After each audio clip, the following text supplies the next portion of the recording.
Cumprimento a todos os meus irmãos com a paz de Jesus. Seja bem-vindo ao estudo da lição da Escola Sabatina número 3, a gaiola. Antes de começar, vamos orar. Pai querido que estás nos céus, aqui estamos na Tua presença, te adorando, porque só o Senhor é Deus, nosso Salvador.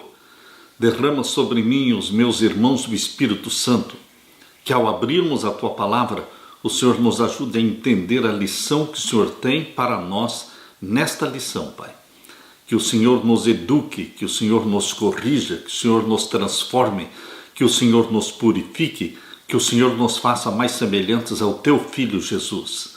É em nome de Jesus que pedimos. Amém. A gaiola. O verso áureo diz: nisso vocês exultam, embora no presente, por breve tempo, se necessário, sejam contristados por várias provações. 1 Pedro 1, verso 6. À plena luz do dia, e ouvindo a música de outras vozes, o pássaro engaiolado não aprenderá a canção que o dono procure lhe ensinar. Aprende um fragmento desta, um trinado daquela outra, mas nunca uma melodia determinada e completa. Eis, porém, que o dono cobre a gaiola e a coloca onde o pássaro não ouvirá, senão o canto que lhe quer ensinar o seu Criador. Nas trevas, o pássaro tenta de novo modular aquele canto até que, por fim, o entoa em perfeita melodia. O pássaro pode então sair da obscuridade e voltar para a luz. Não esquecerá jamais a melodia que lhe foi ensinada. É assim que Deus procede com os seus filhos. E Ele tem um canto para nos ensinar, e quando o houvermos aprendido no meio das sombras da aflição, poderemos cantá-lo para sempre. Observe, meu querido irmão, minha querida irmã, que quem leva o pássaro para as trevas é o próprio dono. Quem o coloca na gaiola é o próprio dono. Que exemplos existem na Bíblia em que o próprio Deus conduziu pessoas para experiências que ele sabia que causariam sofrimento? Que cânticos novos Deus quer nos fazer cantar, aprender. Intencionalmente, Deus nos conduz muitas vezes pelo vale da sombra da morte, mas Ele cuida de nós, Ele nos purifica, Ele nos santifica e Ele revela o seu poder através da sua vida. Você precisa, eu preciso, precisamos ser um reflexo de Jesus Cristo aqui na terra. O rosto de Jesus precisa ser estampado em você e muito mais, o caráter de Jesus precisa ser implantado em nós. E por isso mesmo, Deus o Pai conduz você, filho, e você, filha, da forma como conduziu o Filho unigênito Jesus quando aqui na terra esteve. Deixe que o Pai te conduza, te santifique, que o Pai seja exaltado na nossa vida. Aleluia! Na parte de domingo, indo à terra prometida por um beco sem saída. Lembre-se, Deus foi quem conduziu o povo de Israel pelo caminho do deserto. Ele poderia ter escolhido um caminho mais curto, porque existia esse caminho mais curto, mas Deus escolheu o caminho mais longo, levando-os para a travessia do Mar Vermelho, levando-os para o deserto. Queridos, Deus tinha seus propósitos. Abra sua Bíblia e vamos ler aqui em Êxodo capítulo 13. Êxodo capítulo 13, vamos ver então os versos 17 e 18. Êxodo capítulo 13 e os versos 17 e 18. Aqui nós lemos: E aconteceu que quando Faraó deixou ir o povo, Deus não os levou pelo caminho da terra dos filisteus, que estava mais perto. Você está entendendo o que a Bíblia está dizendo? Deus não os levou pelo caminho da terra dos filisteus, que estava mais perto. E aqui diz: porque Deus disse para que porventura o povo não se arrependa vendo a guerra e tornem ao Egito, Mas Deus fez rodear o povo pelo caminho do deserto, perto do Mar Vermelho. Intencionalmente, Deus não os levou pelo caminho mais perto. Deus nem sempre escolhe o caminho mais perto, Deus nem sempre escolhe o caminho mais fácil, mas Deus, em sua soberania, Deus que quer transformar você, a mim, Deus que quer refinar o nosso caráter, Deus nos conduz por caminhos que sabe que seremos totalmente dependentes dele. Deus quer que sejamos totalmente dependentes dele para comer, para beber, para vestir, para ter a proteção.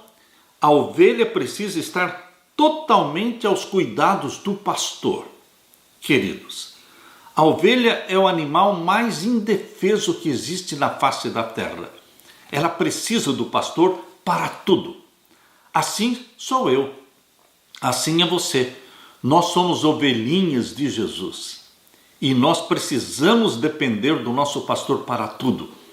E o pastor, que é Jesus, ele se agrada quando você e eu dependemos dele e confiamos nele. Agora nós queremos ler com vocês Êxodo capítulo 14 e o verso 10.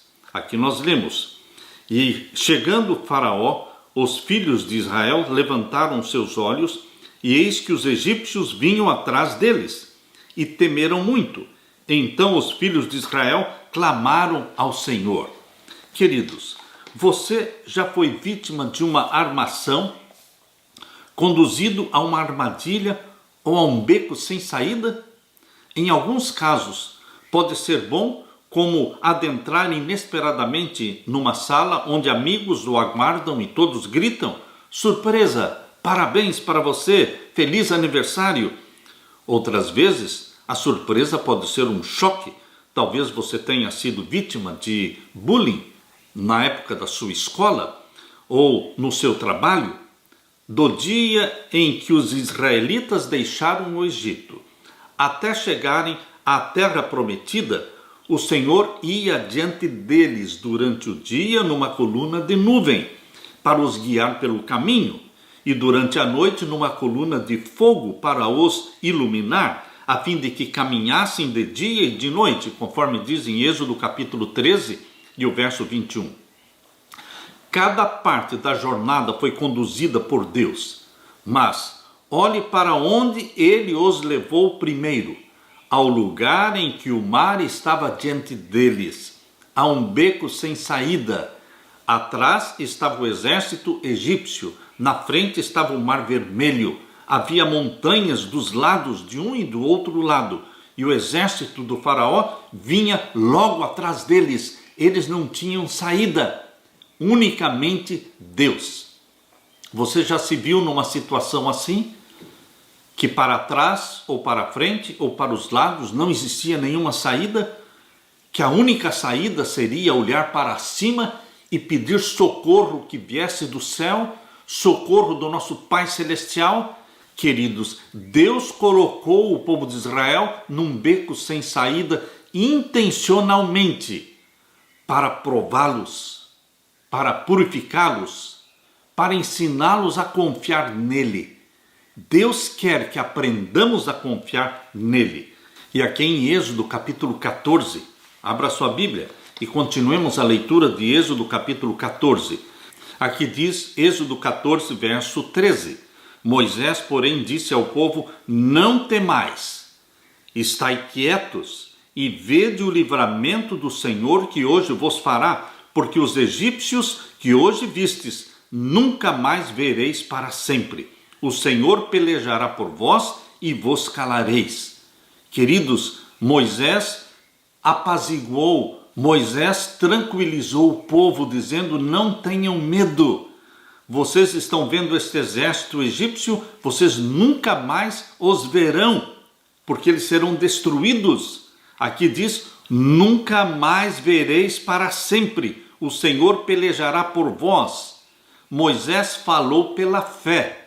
Assim como o povo, Moisés também não estava ainda vendo o mar se abrindo.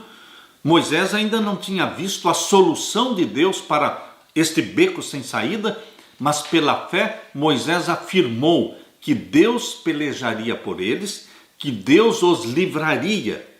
E então, queridos, aqui no capítulo 14, verso 15 diz: então disse o Senhor a Moisés: por que clamas a mim?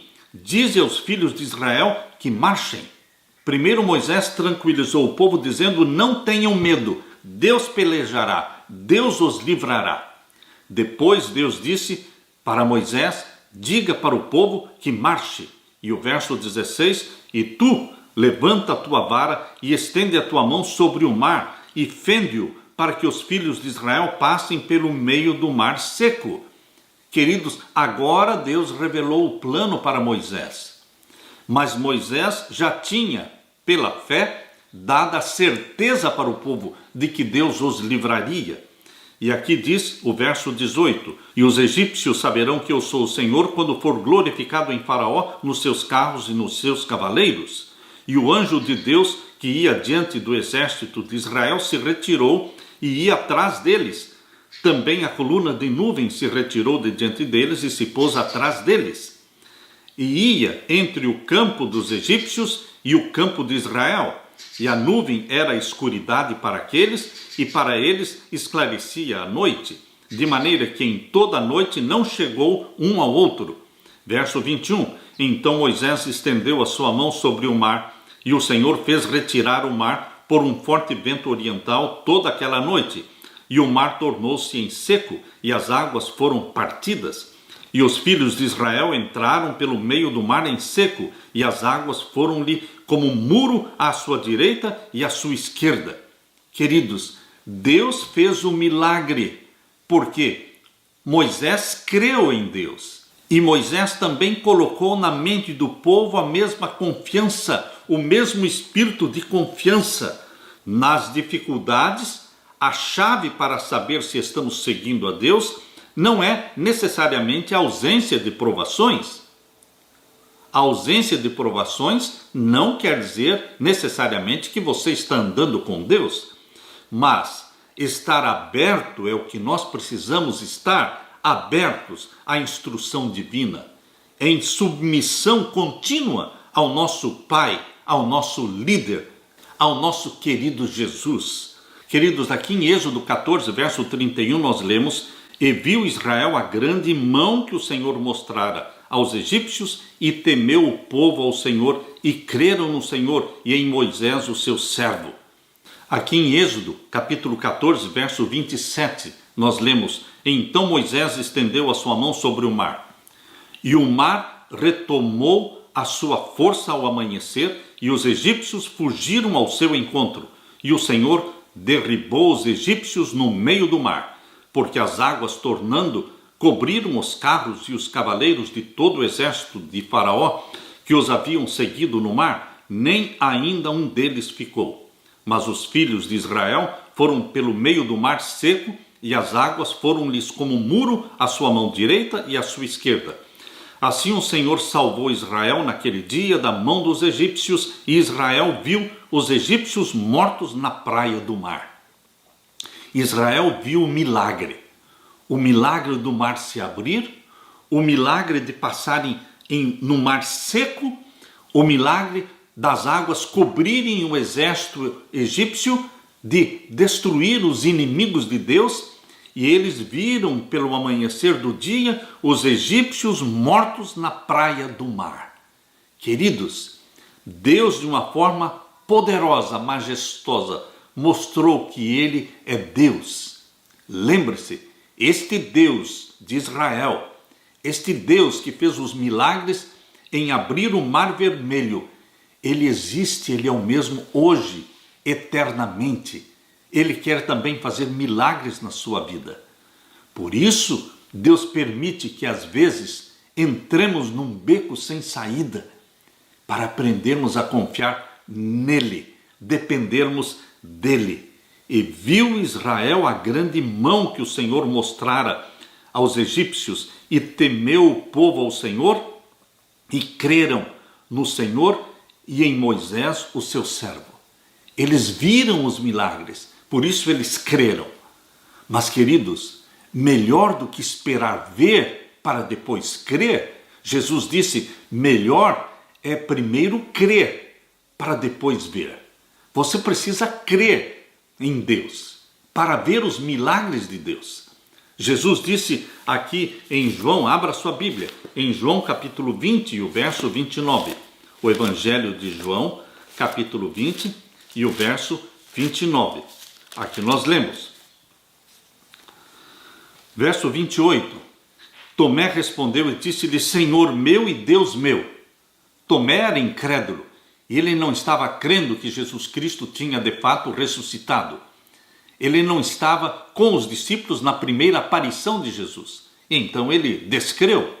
Mas agora Jesus apareceu novamente e Tomé respondeu, Senhor meu e Deus meu. Agora o verso 29. Disse-lhe Jesus, porque me viste, Tomé, creste. Bem-aventurados os que não viram e creram. Bem-aventurados os que não viram e creram. Queridos, existem aqueles que esperam ver para depois crer. Este foi o caso do povo de Israel, porque eles viram os milagres, eles creram. Mas Moisés creu em Deus antes de ver os milagres. E Jesus Cristo, aqui em João capítulo 20 e o verso 29 diz, bem-aventurados os que não viram e creram. O que significa crer para ver? Você crê no perdão dos seus pecados antes de sentir o perdão. Você crê na cura das suas doenças antes de se sentir curado. Mesmo que não estejamos vendo uma solução, mesmo que não estejamos vendo uma resposta para as nossas orações ou para as nossas angústias, deveremos continuar crendo, porque bem-aventurado é aquele que crê para poder ver os milagres. Não fique esperando ver para depois crer. Queridos, desenvolvamos a fé neste Deus Todo-Poderoso que se manifestou no passado e que se manifesta hoje como um Deus que estende a mão, que protege, que alimenta, que cuida de você como um Pai amoroso. Este é o nosso Deus, o Santo de Israel. Aleluia. Na parte de segunda-feira, águas amargas. Êxodo capítulo 15. Êxodo capítulo 15, vamos ver agora os versos 20 a 22. Êxodo capítulo 15 e os versos 20 a 22. Aqui nós lemos. Então Miriam, a profetisa, a irmã de Arão, tomou o tamboril na sua mão. Aqui está falando da experiência que ocorreu depois da travessia do Mar Vermelho. Depois daquele grande e majestoso milagre. O povo estava triunfante, alegre. E aqui diz que Miriam, a profetisa, a irmã de Arão, tomou o tamboril na sua mão e todas as mulheres saíram atrás dela com tamboris e com danças. E Miriam lhes respondia, cantai ao Senhor, porque sumamente se exaltou e lançou no mar o cavalo com o seu cavaleiro. Depois fez Moisés partir os israelitas do Mar Vermelho e saíram ao deserto de Sur e andaram 3 dias no deserto e não acharam águas. Logo após o grande milagre da travessia do Mar Vermelho, Deus conduziu o seu povo por um lugar que, numa jornada de 3 dias, eles não acharam águas. Vocês acham que Deus errou o caminho? Aquele Deus que fez o milagre de abrir o Mar Vermelho e conduzir o seu povo pelo Mar Seco, vocês acham que esse Deus errou o caminho ao conduzir o seu povo por um lugar onde eles andaram 3 dias no deserto e não acharam águas? Deus não errou o caminho. Deus os conduziu por um caminho onde não havia águas. E eles clamaram. Queridos, Deus quer que você continue confiando nele. Ele fez um milagre na sua vida, ele quer continuar fazendo milagres na sua vida. Ele quer fortalecer a sua fé mesmo antes de ver o milagre acontecer. E agora, Êxodo capítulo 15 e o verso 23. Então chegaram a Mara, mas não puderam beber as águas de Mara, porque eram amargas. Por isso chamou-se o seu nome Mara. E o povo murmurou contra Moisés, dizendo: que havemos de beber? Queridos, Deus conduziu o seu povo por um caminho onde, primeiramente, não existia nenhuma água. Mas quando encontraram a fonte de água, aqui diz que eram águas amargas. Queridos, qual é a intenção de Deus de conduzir o seu povo para uma fonte de águas amargas? E aqui diz o verso 25: e ele clamou ao Senhor, e o Senhor mostrou-lhe um lenho que lançou nas águas, e as águas se tornaram doces. Ali lhes deu estatutos e uma ordenação, e ali os provou. E disse: se ouvires atento a voz do Senhor teu Deus, e obrares o que é reto diante dos seus olhos, e inclinares os teus ouvidos aos seus mandamentos, e guardares todos os seus estatutos, nenhuma das enfermidades porei sobre ti, que pus sobre o Egito, porque eu sou o Senhor que te sara. Eu sou o Senhor que te sara. Deus resolveu o problema das águas amargas simplesmente pedindo para que Moisés jogasse nas águas um pedaço de madeira, um lenho, e elas se tornaram doces. Este é o Deus do impossível. Ele faz aquilo que para nós é impossível fazer. Queridos, Deus transforma as amarguras da sua vida em doces memórias. Porque aquelas amarguras da nossa vida nos lembram de quão amoroso é o nosso Deus, quão poderoso é Ele de transformar águas amargas em águas doces. Deixe Deus ser Deus na sua vida. Talvez, queridos, nós não recebamos de Deus tudo o que queremos, mas acaso não podemos esperar obter dele o que precisamos para suprir as nossas necessidades básicas? Agora vamos ler Êxodo capítulo 17. Êxodo capítulo 17, verso 1 até o verso 7. Depois toda a congregação dos filhos de Israel partiu do deserto de Sim pela sua jornada, segundo o mandamento do Senhor, e acamparam em Refidim, e não havia ali água para o povo beber. Novamente, Deus conduz o seu povo por um caminho em que eles não encontraram água. Aqui diz que eles se acamparam em Refidim. E o verso 2: então contendeu o povo com Moisés e disseram: dá-nos água para beber. E Moisés lhes disse: por que contendeis comigo? Por que tentais ao Senhor? Tendo, pois, ali o povo sede de água, o povo murmurou contra Moisés e disse: por que nos fizeste subir do Egito para nos matares de sede, a nós e aos nossos filhos e ao nosso gado? O povo era murmurador, eles reclamavam, eles não confiavam. Queridos, depois de tantos milagres já operados, milagres já vistos, eles ainda não confiavam em Deus, não confiavam neste Pai amoroso. E aqui diz o verso 4, Êxodo 17, verso 4: e clamou Moisés ao Senhor, dizendo: que farei a este povo? Daqui a pouco me apedrejarão. Então disse o Senhor a Moisés: passa diante do povo, toma contigo alguns dos anciãos de Israel, e toma na tua mão a tua vara, com que feriste o rio, e vai.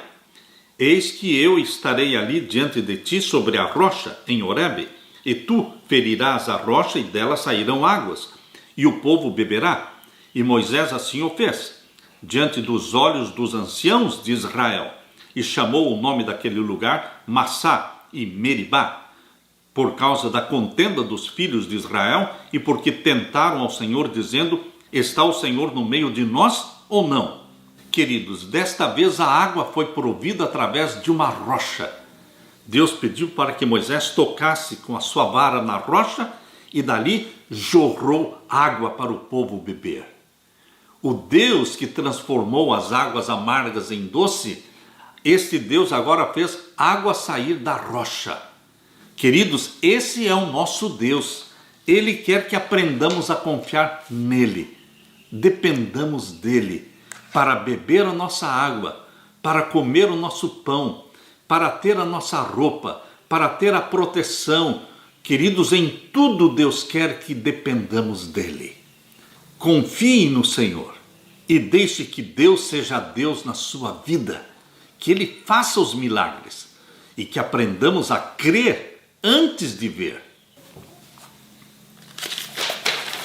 Na parte de terça-feira, o grande conflito no deserto. Queridos, Jesus Cristo nasceu gerado pelo Espírito Santo do ventre de Maria. Mas Jesus Cristo só foi batizado pelo Espírito Santo quando ele saiu das águas do Rio Jordão. Após o batismo, os céus se abriram e uma pomba representando o Espírito Santo desceu sobre ele. E uma voz do céu foi ouvida dizendo: "Este é o meu filho, em quem me comprazo." Ali Jesus Cristo no Jordão foi batizado pelo Espírito Santo quando ele tinha 30 anos e ali ele iniciou seu ministério. O grande conflito no deserto, aqueles 40 dias no deserto, queridos, o Espírito Santo o conduziu para o deserto. Após o batismo do Espírito Santo, o Espírito Santo se apossou de Jesus Cristo completamente. Jesus Cristo, que tinha nascido do Espírito, já do ventre materno, sendo conduzido pelo Espírito Santo durante todo este período da sua vida até os 30 anos de idade. Quando ele foi batizado nas águas, então o Espírito Santo desceu sobre ele e aí ele foi batizado pelo Espírito Santo. Queridos, nós vemos na vida de Jesus o processo, como opera o Espírito Santo. Primeiramente, nós nascemos do Espírito e somos conduzidos pelo Espírito. Mas Deus tem algo mais para a sua vida. Deus tem prometido para você também o batismo do Espírito Santo. Quando o Espírito Santo toma posse da sua mente, você se torna uma possessão do Espírito Santo. E agora o Espírito Santo lidera a sua vida. Aqui diz em Lucas capítulo 4, verso 1 e 2, abra a sua Bíblia. Em Lucas capítulo 4 e os versos 1 e 2. Falando de Jesus Cristo após o seu batismo, nós lemos: "E Jesus, cheio do Espírito Santo, voltou do Jordão e foi levado pelo Espírito ao deserto." Após o batismo de Jesus, então, ele foi conduzido pelo Espírito Santo ao deserto para ser tentado pelo diabo. E ali, queridos, 40 dias foi tentado pelo diabo. Verso 2, Lucas 4, 2. "E 40 dias foi tentado pelo diabo, e naqueles dias não comeu coisa alguma, e terminados eles, teve fome. E disse-lhe o diabo: Se tu és o Filho de Deus, dize a esta pedra que se transforme em pão. E Jesus lhe respondeu, dizendo: Escrito está, que nem só de pão viverá o homem, mas de toda palavra de Deus. E o diabo, levando-o a um alto monte, mostrou-lhe num momento de tempo todos os reinos do mundo. E disse-lhe o diabo: Dar-te-ei a ti todo este poder e a sua glória, porque a mim me foi entregue, e dou a quem quero. Você está percebendo como o diabo sabia que a soberania do planeta Terra tinha sido dada a ele quando Adão pecou? Quando Adão pecou, ele transferiu para Satanás a soberania deste planeta Terra. O representante da família humana era Adão, mas quando ele pecou, ele transferiu para Satanás este direito de representar a família humana. Por isso Satanás está dizendo aqui, em Lucas capítulo 4, verso 6, e disse-lhe o diabo: Dar-te-ei a ti todo este poder e a sua glória, porque a mim me foi entregue. Quem entregou a Satanás? Foi Adão. Dou a quem quero. Verso 7. Portanto, se tu me adorares, tudo será teu. Verso 8. E Jesus respondendo, disse-lhe: Vai-te, Satanás, porque está escrito: Adorarás ao Senhor teu Deus e só a ele servirás. Verso 9. E levou-o também a Jerusalém e pô-lo sobre o pináculo do templo e disse-lhe: Se tu és o Filho de Deus, lança-te daqui abaixo, porque está escrito: Mandará os seus anjos acerca de ti que te guardem. E o verso 12. E Jesus respondendo disse-lhe: Dito está, não tentarás ao Senhor teu Deus. E acabando o diabo toda a tentação, ausentou-se dele por algum tempo. Queridos, a mesma experiência relatada aqui em Lucas capítulo 4 você encontra também relatada em Mateus capítulo 4. Em Mateus capítulo 4, nós lemos verso 1 em diante: então foi conduzido Jesus pelo Espírito ao deserto para ser tentado pelo diabo.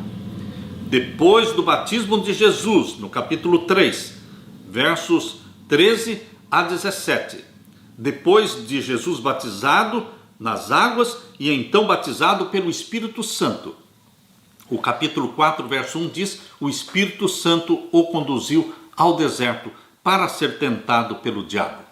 Jesus não foi para o deserto por vontade própria. O Espírito Santo o conduziu. O conduziu para um lugar onde ele seria tentado pelo diabo. Será que Deus também nos conduz a situações em que seremos tentados pelo diabo? Certamente, queridos. Foi Deus quem conduziu o povo de Israel pelo Mar Vermelho. Foi Deus quem conduziu o povo de Israel até Refidim. Foi por ordem de Deus que o povo acampou em Refidim, onde não havia água, para que o povo aprendesse a confiar em Deus. Queridos, Deus cria situações para desenvolver em nós a fé, a dependência dele. A primeira tentação de Satanás para Jesus no deserto foi: transforma estas pedras em pães. Satanás apelava para o apetite humano.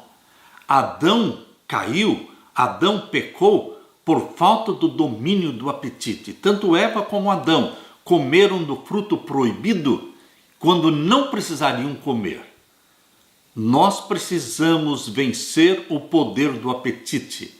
Jesus Cristo começou o seu ministério na terra através do batismo e então através dos 40 dias de jejum no deserto. 40 dias de jejum no deserto foi para obter o domínio sobre o apetite. Exatamente onde Adão caiu, Jesus iniciou a nossa restauração, a nossa redenção. E a primeira tentação de Satanás no deserto foi: transforma estas pedras em pães. Para Jesus Cristo, que estava faminto, depois de 40 dias sem comer, era uma tentação forte. Mais forte ainda porque Jesus, ele tinha poder para transformar as pedras em pães. Queridos, foi o apelo ao apetite. Jesus Cristo mostrou que nós deveremos colocar a palavra de Deus acima do nosso apetite. Por isso, queridos, a serva de Deus, no livro Conselhos sobre o Regime Alimentar, ali ela fala que aquele que alcança o domínio do apetite, ele vencerá todas as outras tentações. Quando você obtém pela graça de Deus o domínio do apetite, você obterá vitória sobre todos os outros pecados. E aqui em Mateus capítulo 4, verso 5, está a segunda tentação de Satanás. Então o diabo o transportou à cidade santa e o colocou sobre o pináculo do templo. E disse-lhe: se tu és o filho de Deus, lança-te daqui abaixo, porque está escrito que aos seus anjos dará ordens a teu respeito e tomar-te-ão nas mãos para que nunca tropeces em alguma pedra. Disse-lhe Jesus: também está escrito, não tentarás ao Senhor teu Deus. Esta segunda tentação, Satanás estava apelando para a presunção. A presunção, quando você se expõe desnecessariamente. Seria como que Daniel pulando dentro da cova dos leões por vontade própria, só para mostrar que Deus o protegeria. Não, queridos, Daniel não pulou dentro da cova dos leões, ele foi jogado lá dentro da cova dos leões. Não foi presunção, mas se Daniel tivesse pulado dentro da cova dos leões, teria sido presunção. O caso de Paulo, quando depois do naufrágio, lá na ilha, quando eles estavam recolhendo lenha para fazer a fogueira, quando Paulo foi picado por uma serpente, ali não foi presunção, porque ele foi picado pela serpente quando buscava lenha para fazer a fogueira. Mas se Paulo tivesse apanhado uma serpente e colocado a mão para que ela o picasse, para mostrar que Deus estava com ele, queridos, neste caso seria presunção, exibição.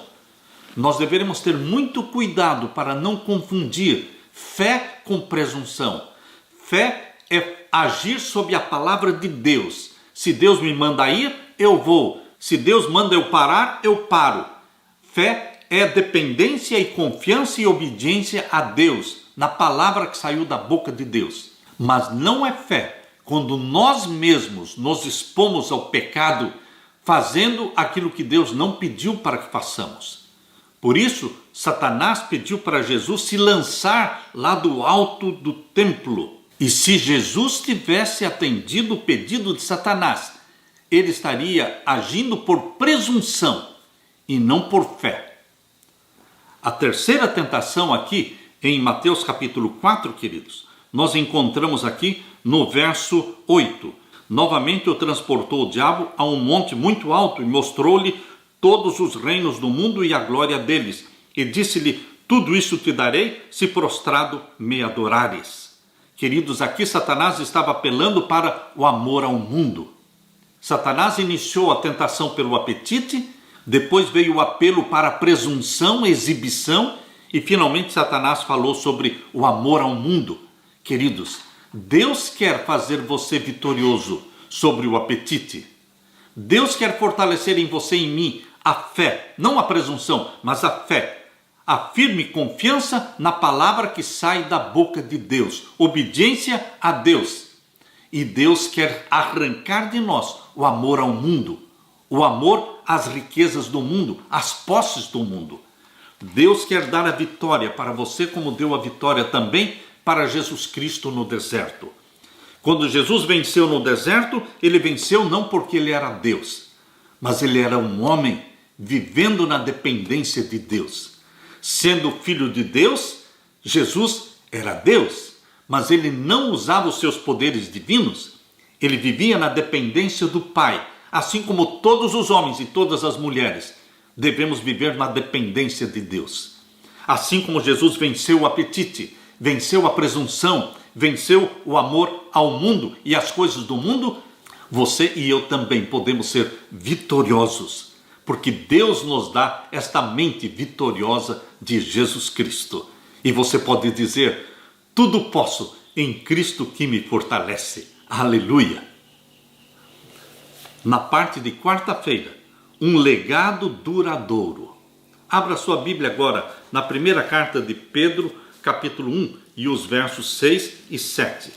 Primeira carta de Pedro, capítulo 1, e os versos 6 e 7. Aqui nós lemos: em que vós grandemente vos alegrais, ainda que agora importa, sendo necessário, que estejais por um pouco contristados com várias tentações, para que a prova da vossa fé, muito mais preciosa do que o ouro que perece e é provado pelo fogo, se ache em louvor e honra e glória na revelação de Jesus Cristo. O que Pedro está dizendo aqui é que nós vamos passar por momentos de provações. Verso 6, em que vós grandemente vos alegreis, ainda que agora importa, sendo necessário que estejais por um pouco contristados por várias tentações. Quando nós estamos passando por tentações, não estamos alegres. Quando estamos sendo provados, estamos sendo contristados, mas é por um pouco de tempo. Aleluia! Pedro estava escrevendo para pessoas que enfrentavam dificuldades e muitas vezes se sentiam sozinhas. Ele escreveu aos estrangeiros dispersos no Ponto, Galácia, Capadócia, Ásia e Bitínia.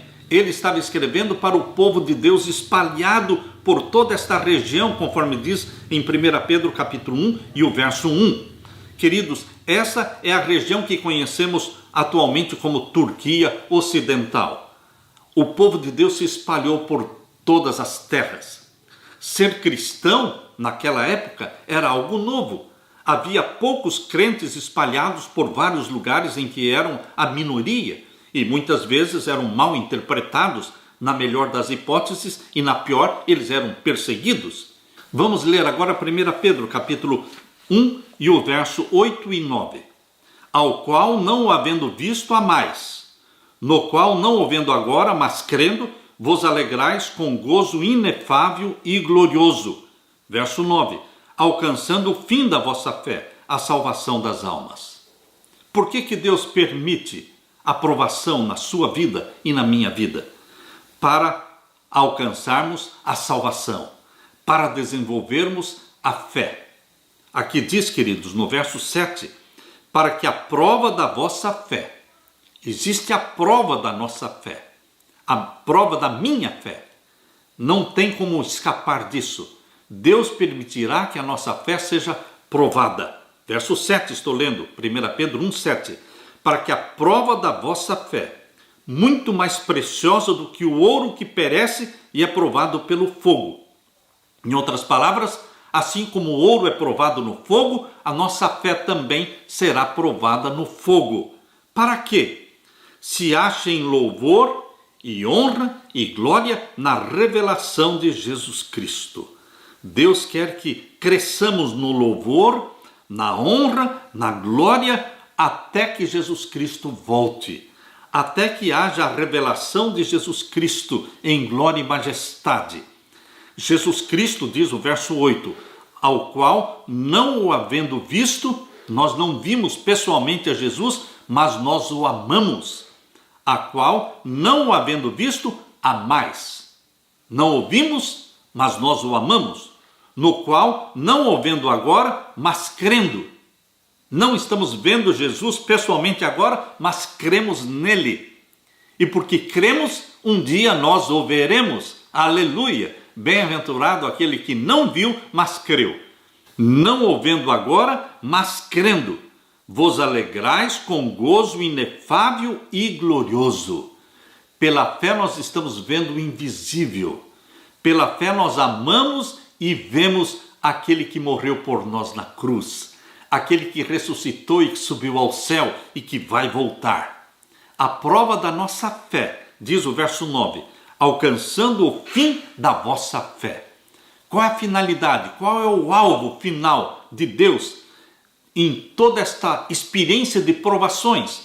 É fortalecimento e amadurecimento da nossa fé. E o finalzinho do verso 9 diz a salvação das almas.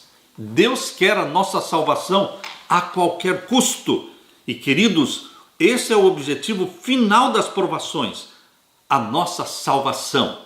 Quaisquer que tenham sido as provações e os sofrimentos dos filhos de Deus, como compará-los à eternidade que os espera quando Cristo voltar?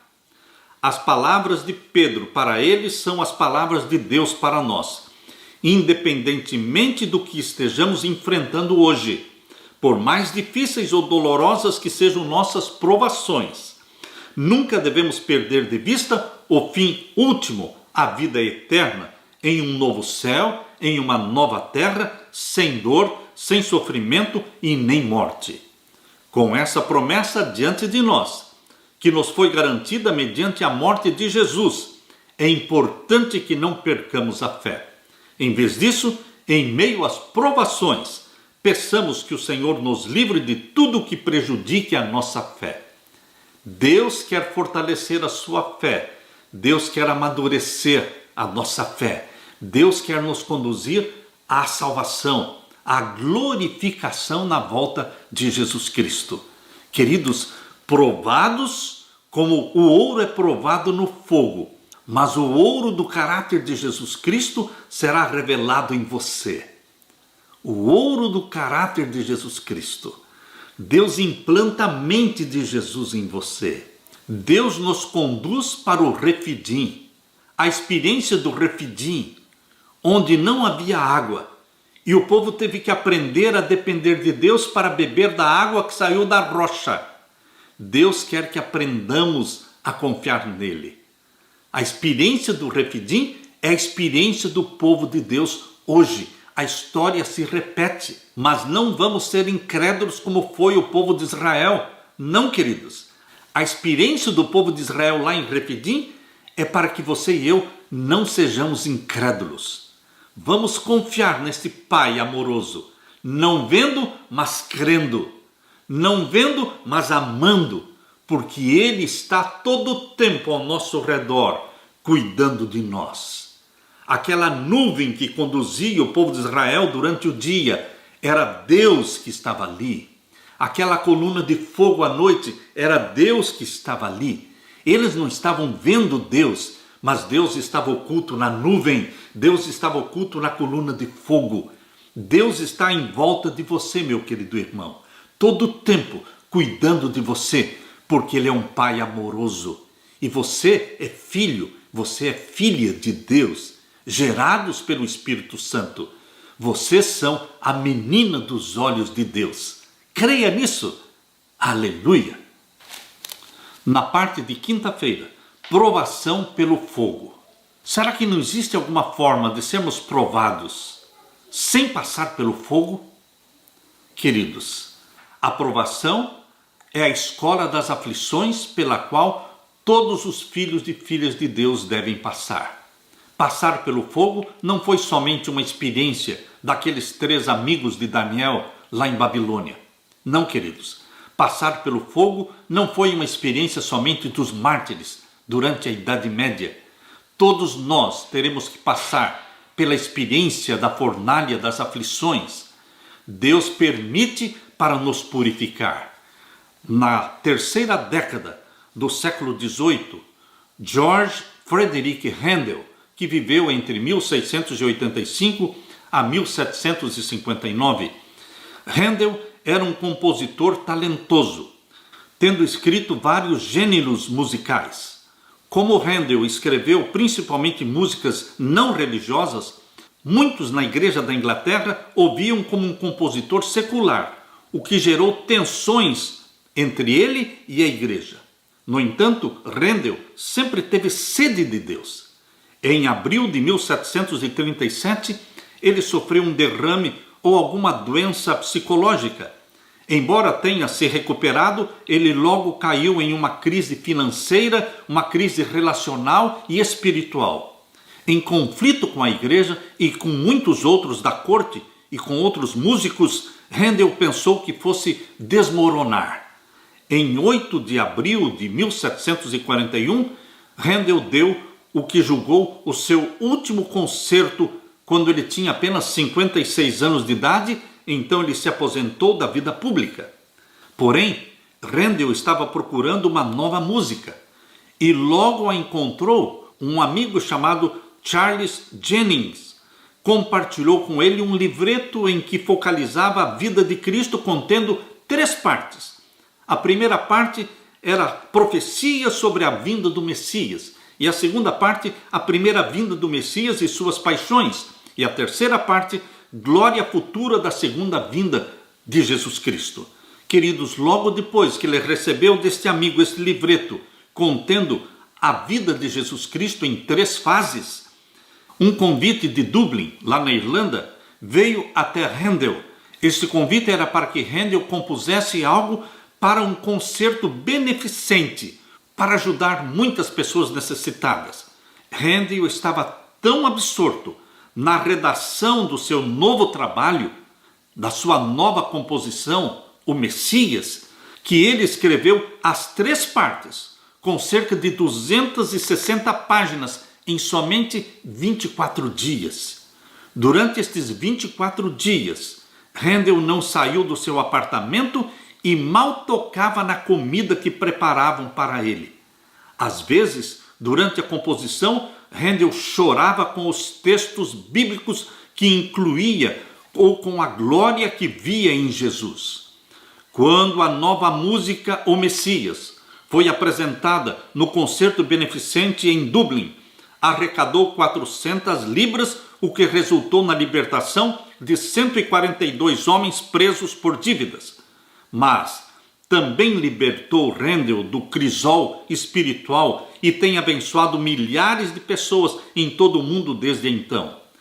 Handel morreu na manhã de sexta-feira, de 14 de abril de 1759, apenas 8 dias depois de ter regido sua obra-prima, O Messias, pela última vez. Foi sepultado na abadia de Westminster. O monumento na abadia, em sua homenagem, representa-o segurando o manuscrito do oratório O Messias, parte 3, no lugar em que se lê: Eu sei que meu Redentor vive. Queridos, ele durante 24 dias ficou preso dentro de um apartamento, num crisol. Mas ali ele viu a glória de Jesus Cristo. Ali ele se apaixonou por Jesus Cristo. Por isso, queridos, no túmulo de Handel, aparece a imagem dele segurando esta parte do oratório do Messias, onde está escrito: eu sei que o meu Redentor vive.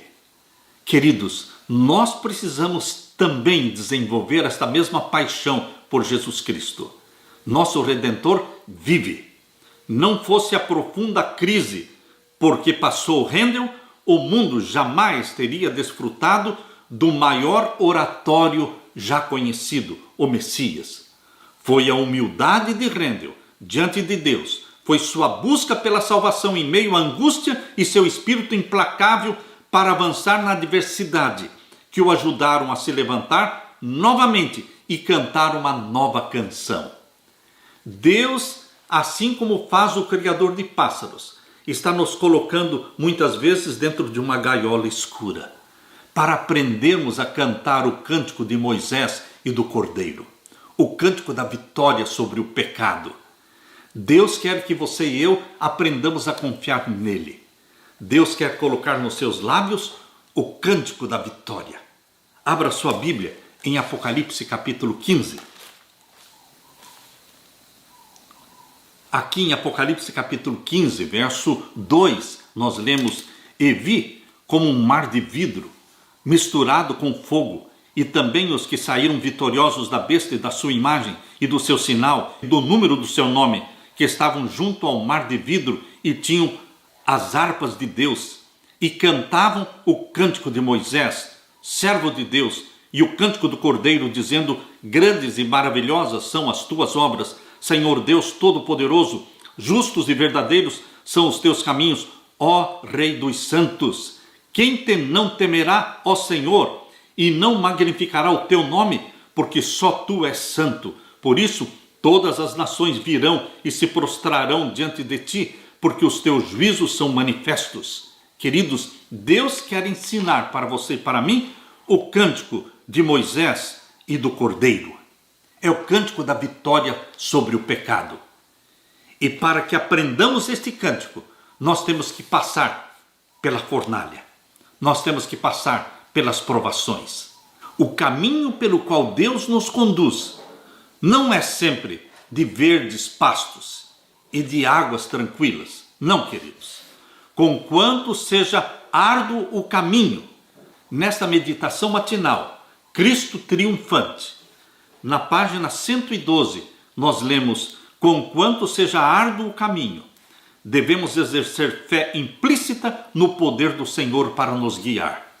A experiência dos filhos de Israel ao jornadearem pelo deserto é uma lição para nós neste aspecto. Tendo partido toda a congregação dos filhos de Israel do deserto de Sim, segundo o mandamento do Senhor, acamparam-se em Refidim, e não havia ali água para o povo beber. Deus fez Israel acampar em Refidim, onde não havia água. Por quê? Deus os colocou acampados num lugar que ele já sabia que não havia água. Qual era a intenção de Deus? Pense um pouco na sua vida, meu querido irmão. Por que Deus muitas vezes coloca você ou a mim em situações difíceis, em becos sem saída? Aliás, existe uma saída. A saída é para cima. É para Ele que nós temos que recorrer e clamar. Aquele que se ocultava na coluna de nuvem os estava conduzindo, e fora por sua expressa ordem que se acamparam em Refidim. O general dos exércitos do céu sabia da falta de água em Refidim e trouxera seu povo até ali para testar-lhes a fé. A história se repete, meu querido irmão. Deus continua nos conduzindo muitas vezes até Refidim, onde não há água, para testar a nossa fé.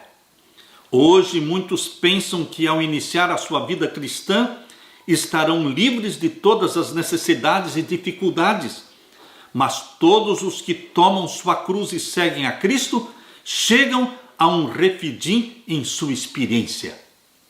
Vou repetir.